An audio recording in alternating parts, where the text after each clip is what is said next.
বাংলাদেশের অনলাইন জগৎ অত্যন্ত ভয়ঙ্কর একটি জায়গায় পৌঁছেছে। বিশেষ করে রাজনৈতিক প্রতিপক্ষ যারা, তারা একে অপরকে এত নগ্নভাবে এবং এত খারাপ এবং কুরুচিপূর্ণ ভাষায় আঘাত করছেন, যেটি আমাদের সংস্কৃতি জগতে এবং আমাদের এই দেশে আগে কখনো দেখা যায়নি। এটি একটি অভূতপূর্ব বিষয়।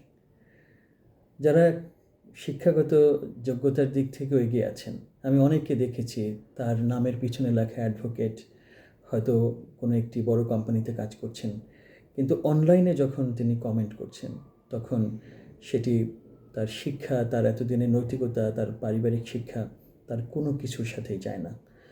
এটি তো গেল অনলাইনে পাবলিক প্লেসে মন্তব্য করার কথা, কিন্তু হোয়াটসঅ্যাপে অথবা মেসেঞ্জারে যেসব কর্মকাণ্ড করছেন রাজনৈতিক প্রতিপক্ষ অথবা অন্য যে কোনো মতাদর্শের মানুষের সাথে, সেটি আমাদেরকে সত্যি ভাবায় যে মানুষ হিসেবে আমরা আসলে কোথায় অবস্থান করছি।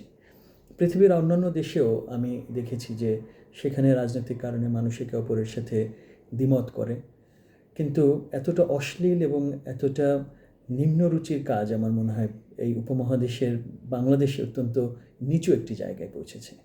ভারতে বা পাকিস্তানে কিভাবে আছে সেটি অতখানি এখনও আমার মাথায় ঢোকে না, কারণ আমি ওইভাবে ফলো করছি না তাদের বিষয়টা। কিন্তু বাংলাদেশে বিশেষ করে আমাদের জুলাই অভ্যুত্থানের পরবর্তী সময়ে এটি এমন ভয়ঙ্কর একটি জায়গায় পৌঁছেছে, সেখানে স্বাভাবিক জীবনযাপন কিন্তু প্রায় অসম্ভব।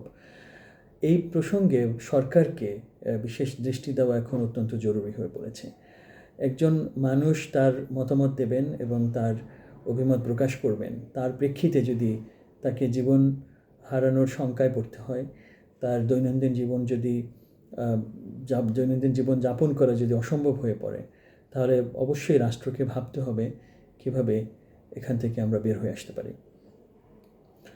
একটি আন্দোলন, একটি অভ্যুত্থান বাংলাদেশে হয়েছে এবং সেখানে একটি দল পরাজিত হয়েছে, এবং আমাদের চোখের সামনে আমরা দেখেছি কী কারণে তাদের পরাজয়টা হয়েছে এবং কী কারণে তাদের কাউকে কাউকে দেশ ছাড়তে হয়েছে। বাংলাদেশে অনেকেই আছেন যারা ওই সময়টায় সরকারি দলে ছিলেন, অনেকেই বাংলাদেশে অবস্থান করছেন, কিন্তু অনেকেই বাংলাদেশ ছাড়তে হয়েছে সেটি তাদের কৃতকর্মের কারণে।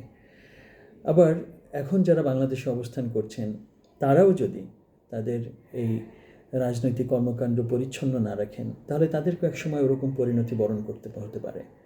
কিন্তু এর মানে এই না যে আমার রাজনৈতিক বিশ্বাসের কারণে আমার সকল রকমের শিক্ষা, বিবেক সব কিছু বিসর্জন দিয়ে তারপর আমরা প্রতিপক্ষকে কাউকে পেলেই তার চরিত্র হনন করা, তাকে জীবননাশের হুমকি দেওয়া এবং নানানভাবে তাকে অতিষ্ঠ করার চেষ্টা করব। আমাদের এই দেশে ভবিষ্যতে কবে নাগাদ আসলে সুস্থ অবস্থা বিরাজ করবে, এটি কিন্তু এখন একটি প্রশ্ন সাপেক্ষ বিষয়। তবে মানুষের নৈতিকতার জায়গা যেখানে পৌঁছাক না কেন, আইনগত জায়গায় কিন্তু সরকারকে কঠোর অবস্থান গ্রহণ করতে হবে এবং এর সুযোগ আছে। অনেকেই দেশের ভেতর থেকে এ ধরনের অপকর্ম করছেন এবং বিভিন্ন জনকে জীবননাশের হুমকি দিচ্ছেন, চরিত্রহননের হুমকি দিচ্ছেন, সামাজিকভাবে হেয় করছেন। এই মানুষগুলোকে বিচারের আওতায় আনতে হবে এবং এই বিচার দৃষ্টান্তমূলক হতে হবে। মানুষকে কেবল সরাসরি গায়ে হাত দিয়ে মারলেই মানুষ ক্ষতিগ্রস্ত হয় তা কিন্তু নয়। মানুষকে মানসিকভাবে যে নির্যাতনগুলো করা হচ্ছে তার বিচার বাংলাদেশে করা দরকার। একই সাথে যারা বিদেশ থেকে এই কাজগুলো করছেন, সেই সব ক্ষেত্রেও এখন নতুন উদ্যোগ নেওয়া দরকার। ইন্টারপোল একসময় অপরাধীদেরকে বিদেশ থেকে ধরে এনেছে, এখন সাইবার ইন্টারপোল করা দরকার এবং তার মধ্য দিয়ে বিদেশে থেকে যারা বাংলাদেশে অবস্থানকারী মানুষকে হুমকি দিচ্ছেন এবং এখানে নানান রকম অনলাইন অপকর্ম করছেন, তাদেরকে ওই দেশের আইনের আওতায় যাতে বিচারের অধীন করা যায় সেই উদ্যোগটি সরকারকে নিতে হবে।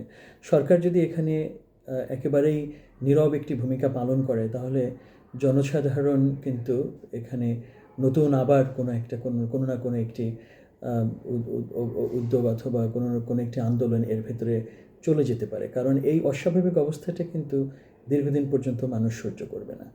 আমরা যেটা দেখছি যে নানান মাধ্যম ব্যবহার করে মানুষকে যেই ক্ষতিগ্রস্ত করার চেষ্টা করা হচ্ছে অনলাইনে বিশেষ করে, তার একটি বিহিত সরকারকে এখনই করার উদ্যোগ নিতে হবে এবং সেটি তারা যত দ্রুত করবে তত এই জায়গাটা থেকে বাংলাদেশ বেরোতে পারবে। আমাদের একটি সুস্থ আলোচনামূলক জায়গা দরকার, কিন্তু আমরা অশ্লীলভাবে যে কাউকে যখন তখন আক্রমণ করব, এই মানসিকতা থেকে বের হওয়ার জন্য নৈতিক অবস্থান আমরা তো যার যার জায়গায় শক্তিশালী করব, কিন্তু আইনগতভাবে সরকারকে এখানে অত্যন্ত শক্ত একটি অবস্থান নিতে হবে।